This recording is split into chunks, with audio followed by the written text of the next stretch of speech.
Okay.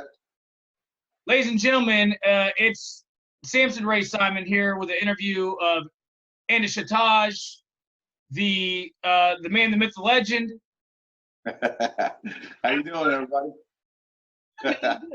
So, yeah, you are playing Jose in this film. Yep. That's That is the drug dealing, one would say, antagonist. Would you say that?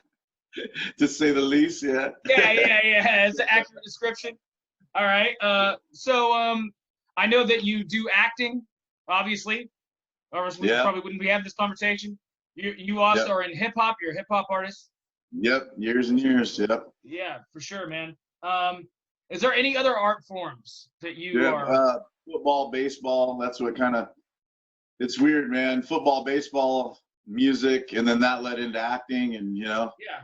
And here we are, years later. I started probably back 2012, 2011 acting.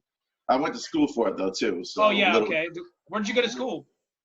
MHCC, Mount Hood. Okay. We took a few classes out there, film classes and drama classes, stuff like that. Oh yeah. Just to dabble in it and stuff, and 420 in between breaks, and we just had fun with it, It's made everybody laugh. Man. Fuck yeah. College. So, yeah, that's good stuff, man. I don't know if it was you or somebody else that was saying that you were in the martial arts. Is that you? Yeah, Shotokan. Yeah, since high school. Yeah. Okay, cool. Self-discipline, man. I'm glad I had it. That and wrestling in high school. Oh yeah. Cutting weight and just discipline, man. It just sets a tone for life. So it's a good young. It's also if you have a skill like that, I mean, it's weird how these skills come in handy whenever you're acting. Because like, do you know how to do like choreography? And you're like, I can connect the dots between what I was doing an experience Shotokan to that. Sure. You know what I mean? Turn it into a kata. Yeah. It's a tool for your arsenal. So what was your first feature film that you were involved? First feature film was Deet and Back Save the World, which is on Amazon Prime right now. It's with awesome. Muse, Jay and Silent Bob, Jay Muse and Wes Cage, Nicolas Cage's son. And man, that was a fun shoot. But yeah. Fuck yeah. I played Jake the Snake in it, Jake the assassin. Yeah. That was pretty fun. Nice. Jake, just like he is on screen, he's just like that in real life, man. Same dude. Nice. Hell yeah. Yeah, he seems like a really cool guy to work with. Same type of people, yeah. yeah, for sure, man. So that was 2015, and what would you say that that was your first one? Where was that shot? We shot a lot of that, but I think most of it was in Portland. Most of it was in Portland. Yeah, they came here in East Side Portland. We'd have like a warehouse, a couple other spots that we shot at, but yeah, it was a fun one. It was a fun shoot. Nice. Yeah. I mean, usually those warehouses are reserved for raves, but yeah, I just like to create, man. You got a gift to create. Every day is art to an artist. You know what I mean? Oh, for sure. Life is art. Yeah, for sure. So what was the last one that you did? What was the last feature that you did? I guess that was... Last feature film I did. What was the one we did? Okay. And stuff on. There's a few things in the works, but. Yeah, I know. It kind of set everything into a screeching fucking halt, man. It's kind of rough, dude. Yeah, it's like, but yeah, it's I think we're doing the right thing though, man. We got to quarantine. If you study it, that flu in 1980, damn good thing that we're quarantining and we're winning it. I hope we stay the course. You know what I mean? Get through it. I agree, man. There's a few things in the works too. That's cool, man. That's cool. I'm sure that some of them are kind of like you can't really talk about it or whatever, because right now it gets complicated because a lot of shit you don't know what is going to happen. You can't really predict it. If somebody tried to say like, oh, this is the exact date that will come off quarantine, then that will change it. It will fuck it up. It's like, you said.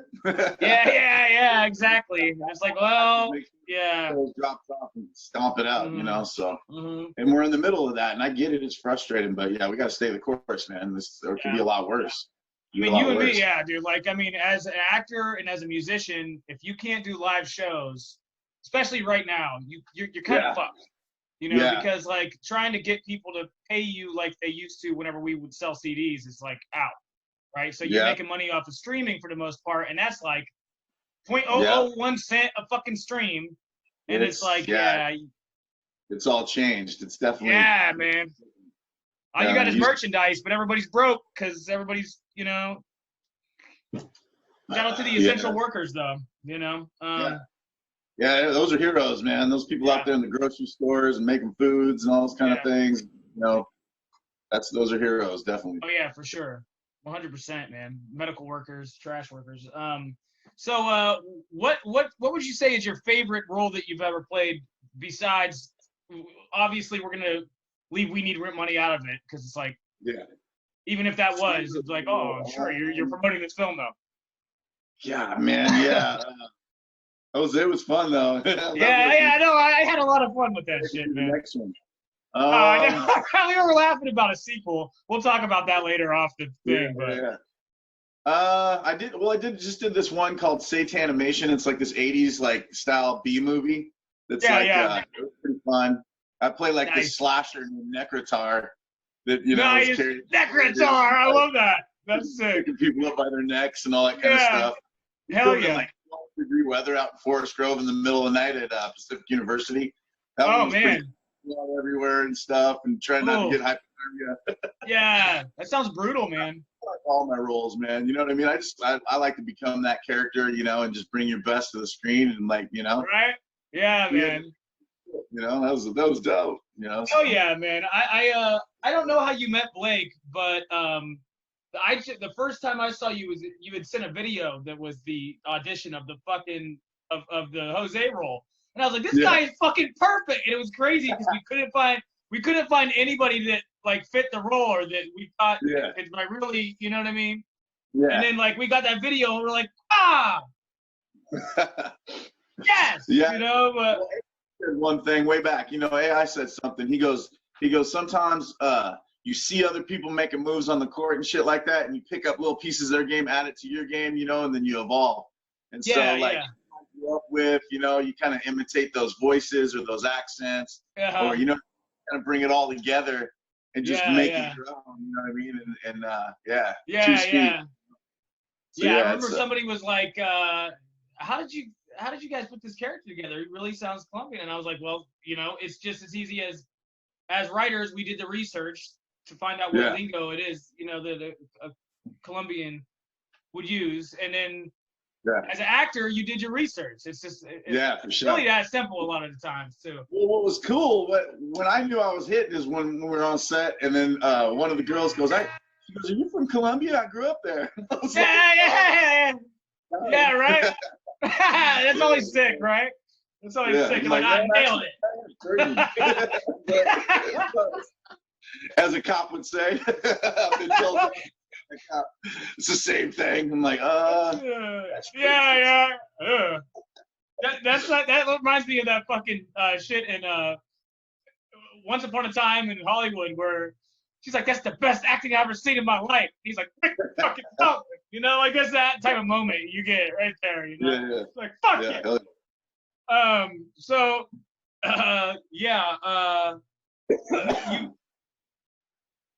you've been working on music, you said, for probably over a decade, right? Something like over a decade. Yeah, rest in peace, AnDog.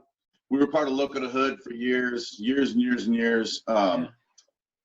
AnDog, Lil J, Sinbud, Look of the Hood, did shows, all sorts of stuff. And then rest in peace, AnDog passed a couple years ago. Everybody knows about Ant and everything. And he's still with us though, you know what I mean? So yeah.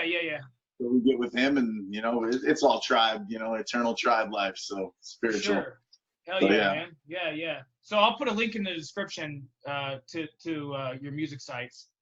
And basically, so let's talk more about this film that we're here to talk about. We Need Rent Money or whatever.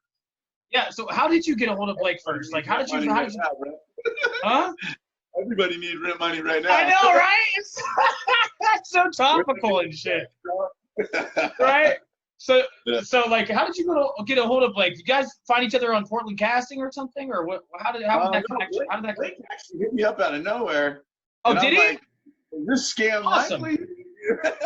Scam likely? That's so funny, given the subject matter of the film, because there's all kinds of scams and shit. You're like, scam like it is a scam, but it's not. Mr. Likely finally emailed me. I'm like, is this for real? You know, and then he sent me links and shit. And I was like, I don't know where he looked me up though. You know, it was probably word of mouth. Everybody in Portland know each other, so yeah. At least he wasn't scam likely. He was like, yeah, right. It's about scams. It's not a scam. Yeah. No, I'm real, bro. That's too funny. Oh, and then shit. Well, I'm glad, man. I can do this. Yeah, hell yeah. You have fun with this one. Yeah, man.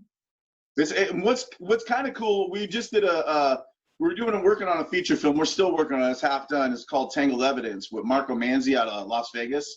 Right. And I actually played a good guy for once. I play a lot of bad guys over the last decade. And, you know, like some of the peers and stuff, they say if you got a niche, man, go with it. You know what I mean? And like, because I remember one of the first jobs I ever did, I go, man, I was playing like this billionaire that kind of cheats on his wife and, you know, is like a playboy and all this shit. And like, he's cheating on his wife and his wife has like a miscarriage and stuff like that. And like, and I'm like, oh my God, man, like the people are going to hate me. And one of my peers, Bruce, I forget his last name. Anyways, yeah, he said, you'll be glad if they hate you. He goes, if they hate you, then you're doing your job. You got it. For sure. Yeah. So I'm like, oh, okay. So that always you get more work that way. Yeah. Yeah, find your niche and you got to go with it, you know, because you know you got to represent all packs of life. So for sure. But yeah, for sure. Tangled Evidence. Get back to that. I actually played a El Salvadoran officer that was actually a good guy. His wife dies. He's raising his 8-year-old daughter, and to not give too much away, J-Mac's in it, musician here in Portland and stuff. J-Mac. Oh my goodness. Oh, they're gonna hate me for like not remembering everybody, but yeah. But there's a whole bunch of Portland, a lot of musicians that are in it and stuff too. Great filming, but yeah, El Salvadoran guy. And so I kind of have the same accent. So I researched a little more for Jose. Colombian and El Salvador. They're different cultures, different dialects, different, you know, like habits and stuff like that, culture. Yeah. Stuff like Phrases that. So, are different. Yeah. Yeah. And represent it to its fullest. Hell yeah, you know? Man. So, hey, so out of all the actors, besides the ones on We Need Rent Money, because let's just go ahead and say, because I'm probably your favorite actor to work with. What? But I said I'm probably your favorite actor to work with. But besides that, what other film would you say like your favorite actor to work with? What's your favorite actor you've worked with on a set? Favorite actor. Oh wait, shit, man, that's kind of a rough question because you're like, fuck everybody else. You already know it's you, bro. Yeah, right. So okay, what? I'm a shoot. You know. Let me rephrase that question. What is a moment that you can remember where you were on the set with another actor where you learned something that you took away that stands out to you, like not necessarily the most influential thing, but just the first thing that pops into your head, like the shoot. Sometimes you pick up on quirks, or sometimes somebody says some profound shit. I know you just said that a second ago. Yeah. The one guy had you know what? Yeah. Down that but one thing stood out to me because like there's two sides to every piece of paper. You know what I'm saying? And like we were on set for Deaton Backs, and this was like in my first like big film. I did a few things before that, but that was like the first feature film, like, you know, with some Hollywood players and stuff in it. He said, no, he was on set and we were trying to do like a special effects type thing. And Wes Cage, Nicolas Cage's son, Wes Cage was there, and we were trying to do like this special effects type thing, and it went wrong. And the special effects guy said something where he was kind of taking the blame, but it sounded like he was putting the blame on Wes. And Wes, you know, a little bit of stuff ensued and stuff like that. And then he came back to set, and we were talking, and like I was like, yeah, man, I kind of understood where you're coming from. It sounded like he was saying this, but he actually meant that. And Wes was like, oh man, you know, I was just getting frustrated because he goes, I'm not a special effects guy and all that kind of stuff. And it was kind of weird, like seeing like a seasoned type actor and stuff, you know, like get frustrated with certain pieces and stuff like that. You know what I'm saying? Like, not dry as everybody sees. You know what I mean? There's a lot of work. It's a lot of things are a technical fucking nightmare. You know? Yeah. I mean, like whenever you guys first got on the set, I was trying to do that waterboard scene, and I was like, I could drown. Yeah, you know? But hey, but you got to do what you got to do to get through it. To bring people together, you know. Yeah. No, true. I mean, that is a cool thing that he said though. It's what? That what he said. He's like, I'm not a special effects guy, because sometimes I don't fucking know. Yeah. Yeah. Well, not to give too much away, but yeah, there was a little blow up on the set, and then like the director's like, oh my God, you know, doing damage control. But long story short, everybody came back together and it made it more solid. And then we just started having fun with it, and we shot some amazing scenes, you know. So, nice. You worked into it. Sometimes you got to play off of it, you know. Yeah, you got to play off the chaos and shit. Exactly. And then it brought an energy, you know, and then we had more fun with it, you know. Oh yeah, 100%. Yeah. Yeah. You got to use what you got. Yeah, and then we shot better scenes than we had shot all day. So yeah, it was pretty cool. I know what that's like. I can think of another one too to give Justin Kuhn, who's a Portland director, a shout out with Lunascope. We shot a scene one time where me and Deidre, oh my gosh, Deidre, what's Deidre's last name? Deidre Kane, I think it is. Deidre's a famous Portland actress. And we were shooting the scene where there was just it was a really tough scene because there was a lot of emotions like going back and forth and stuff. It was a short film called Culpability. And okay. Yeah, we like, it's just, you had to get 100% every emotion right from both ends, or it just wasn't going to work. That's like how much of a roller coaster scene it was. And I learned a lot from that, because it's just like, you just really got to be in the moment with that character and just absorb everything around you, whether it's life or death, or whether it's like, you know, sadness or happiness, or, you know what I mean? Like, you just really got to be that person, that spirit in that moment, in that body, in that situation. And I took a lot from that. I think we might have done like 30 something takes just to get it right, you know what I mean? Just to get it perfect. And the end result was so you guys weren't like doing a bunch of short take, like really quick, like no. We're doing that. A rolling scene that we worked on that. Oh, there was a lot of chaos. We ended up having to come back a week later because we're shooting like 3 a.m. There's a blow up on set. They know who they are. Yeah, at least everything. Yeah, I'm like, oh, we come so far, guys. Don't do this. Oh no, you can't. You gotta finish it. You ever feel like you don't know how long you've been there? Like you're just like Yeah. A lot of work that goes into it, man. A lot of grinding. So yeah. But yeah, the end result with that whole thing is that it's basically, I play a heroin dealer, and that film, we're pretty proud of it, man. Because I think I saw that. Yeah. Okay. Yeah, I saw that one. Yeah, you might have. It's on YouTube. Culpability, Lunascope. Yeah. I saw that. But it actually made contact with a lot of heroin recovery type sites and stuff like that. And I just sent like a couple of things to them, and then I asked Justin, I'm like, is it cool if they want your email, bro? And I guess it blew up from there, and like they shared it to all these different recovery sites, because I was kind of worried, because it's very, very graphic about the using and stuff. I was kind of worried that it might like trigger some people. Yeah. Like the majority came back and said, oh my God, I'm so glad you made this, because it made me realize what I was doing, and I no longer want to go back to that lifestyle. It made me like feel disgusted that I ever was a part of that, and we were pretty proud of that, man. You know what I mean? Like that help people grind out their you know. So seeing what they don't get no better than that. Like making an actual positive impact on somebody's life in like a solidified, tangible way. Yeah, exactly. Man, that's awesome. And it's always there's nothing wrong with sharing like I think if you're glamorizing it, that might be a separate thing, right? Exactly. And I think that was the difference. That was the difference. Yeah. It's like place, and they didn't want to go there no more. You know, that's basically what the majority of them were saying. So yeah, we're pretty cool. Yeah, it's cool.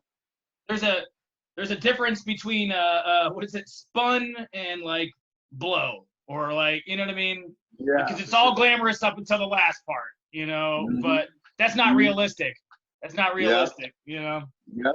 And you never know what people are on their life journey. You know what I mean? You just never know. That's what it's tough to kind of judge people sometimes, because especially with this political climate and everything, I'm just like, sometimes people are in a dark place, and then they see the light, and then they come out of it with all that knowledge, and then they help the other side to get back to the light. You know what I mean? So you just never know where people are in the chapters in their book, you know? So true. True. It's a mess right now, and we just try to get through it, but it is. But you need dirt for roses. You know what I mean? Yeah, true that. I like that phrase. You need dirt for roses. That's gritty. I like that. Yeah. Yeah. Write that shit down. Copyright that, PM. You know? Man. So, have you ever thought about doing like voice acting or anything like that? Oh yeah, I've done a few. Oh, yeah? There's this one called I just did a Grand Theft Auto. Oh my God, what was it called? There's Grand Theft Auto something, or Agent Scorpio or something like that. Arab Scorpio. I think it's Arab Scorpio. But that was a voiceover. I played a police chief of all things. So opposite. Right? In a movie. So yeah, okay. I can't wait to see that one. Awesome. Another voice one I did was this thing that said something about eyes. I mean, my memory's horrible right now. There, it's probably it's all good. Coming out 420. It's 420. Give me a fucking break. So yeah, little memory loss there, but yeah, we need eyes or something like that, and like instead of rent money, I think it was like we need eyes or something like that. But anyways, yeah, I played like a few voices in that, and that was fun. So I'd like to do a lot more of that. I love it, man. I got a lot of them that people eat up, like Herbert the Perverts, and all those kinds of things. Like when you play Xbox Live and stuff. Yeah, it's fun. You can do a lot of shit with your voice. I've seen you do it, but it's like. Because that's awesome stuff you can do from home, right? So like right now, if you have to jump on that work, it's like shit. Yeah, for sure. Animators are still going right now, but like anything that takes multiple people or like a live performance, kind of tough. It's kind of like you just have to write and like build content right now. It's like the phase of that. Bro, can't wait to get back. We in fact got those Rage Against the Machine tickets. We're going up to Tacoma for their reunion with Zach and all them and run the tour. Man, for this quarantine to get to that. When was that supposed to be? It was supposed to be this next week. I think the 28th, 25th in Portland, 28th in Tacoma Dome. But they pushed it back instead of canceling it, thank God, because Rage has been broken up for 20 years. And Zach's finally back, and man, it's going to be historic. So yeah, for sure. Rage Against the Machine is sick. Yeah. Killing in the name of. Yeah. Yes. But like, that's what you hope for. You hope everything can get pushed back, but it's like weird to think about being on set. Like, God, forbid that anybody was in this situation, but like, you're on set and then you have to stop completely, and then it's like, okay, we're coming back 6 months later. Hopefully everybody looks the same. Hopefully everybody, you know what I mean? Like, doesn't have some other shit contractually that they had to do at that time that completely derails the whole project, and like luckily with We Need Rent Money, we got done shooting because we crammed everything into a small, and it was rough. Yeah, we did, right? That was fun, man. That was fun. Oh yeah, it was fun. Our livers were probably not too pleased with us, but and like there was that 3-day period at the Airbnb where I didn't get any sleep. It was pretty rough, but it looks hilarious. It looks funny. Yes. That's what we're going for. Can't wait. It was fun. Yeah, man. With Joey Spliff, your homeboy showed up basically in the clutch because we needed that other part in there. Yeah. And like he came in, and the first scene that we did was that, like I said, there's a waterboarding scene in there. And he killed it, man. Yeah, Mike Schwab was in it. We go back a long ways too. Me and him worked together on down in Bridgetown. Luis Marquez down in Bridgetown here locally. It's kind of like a Trailer Park Boys meets Portlandia type thing, underground Portland. Comedy. Yeah. And I played Skrilla D. He played Baby Boy, and that was pretty fun. And so I knew, he would do a good job coming in. As soon as we got there, like within a half hour, he was over there killing it with you guys in the. I know, just hit the ground running. That was fun. It was just like fun. Yeah. I was like, I knew it. Yeah. Schwab was like, I remember Mike Schwab walked in. He's like, "Whoa, I'm not gonna give anything away, but like, he was like, this is brutal." You know, this is what the fuck did we step into? Yeah, I can only imagine what neighbors are thinking, bro. You know, what the hell is written over there? Right. I know. Sometimes I take a look at the shit that I write, and I'm like, why did I do this to myself? Why did I do this to myself? No, you're killing it though, brother. Oh my God. Thanks, man.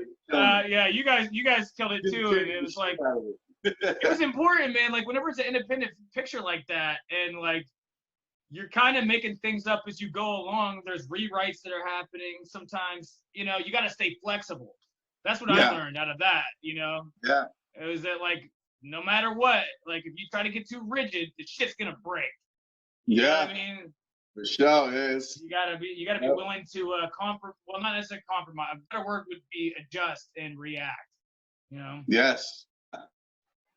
Yeah, especially stunts, man. You got stretch. Yeah, you're like, well, fuck. I guess this is what we have. Yeah, for sure. Yeah. I've done a few, man, like back in the day, and you gotta be ready for it. Yep. We're all fucking getting thrown down a flight of steps, and you know, there's some guy halfway across the world telling fucking knock jokes for $5 a piece. What the fuck is this? He's trying to make rent money. Right. Everybody is. That's what I love about the movie is that I said it. I said to Blake, it's like Chinese checkers, right? It's like you've got 6 different factions. You've got the main characters, you know. You've got the girls. You've got the drug dealers. You guys. You got the frat boys. Then you got the police and the FBI. Yeah. And everybody's trying to fuck everybody else over to try to make rent money for themselves. Yeah. You know? And their shit is so built upon like exploiting each other. Demolition derby. Yeah, it's a wreck. You know? For sure. Yeah, that was fun. Yeah.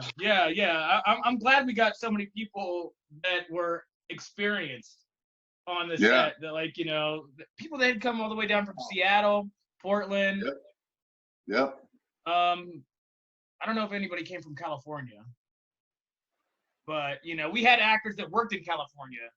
You know? Yeah, for sure. It's good to have a lot of talent coming together, man, for sure. That's very diverse. Yeah, and everybody was awesome too, man, because everybody brought smiles onto the set, and then they brought their character when it was action. So yeah. Sure. I mean, shout out to the crew. You know.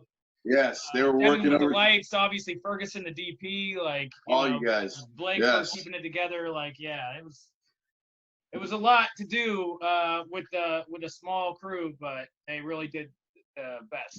Yes. Down here doing the most. The director was over there. They were like, "You got it, man. You got this." You know what I mean? So, yeah, exactly. Good shit, Blake. Good shit, dude. Yeah, man. Number 1. I can't fucking wait for everybody to see this movie. Is there any other movies that you want to let people know about right now that you could watch since we're in quarantine and it's streaming heaven? Let me think. Other movies. What have I watched lately? Trying to think. I'm just saying stuff that you're in. Like, just like, okay, you. Good Lord. There's a few. Right. Hey, you know what? We'll put the links down in the description. Yeah, exactly. And you guys can search it your goddamn self. You'll find something. I'm gonna do all the work. You know? Yeah. No, I'm just joking. It's fucked up. It'll come to me later. I'm like, damn, should have shared this. It's that thing where you don't think of it until like 2 days later. You're like, 3 Mile. Too late. You know? Exactly, bro. Exactly. Oh, man. All right. Well, I appreciate your time.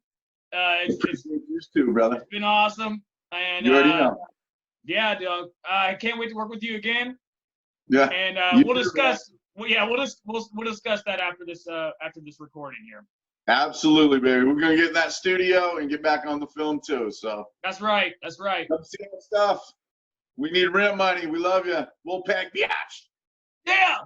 Wolvpact.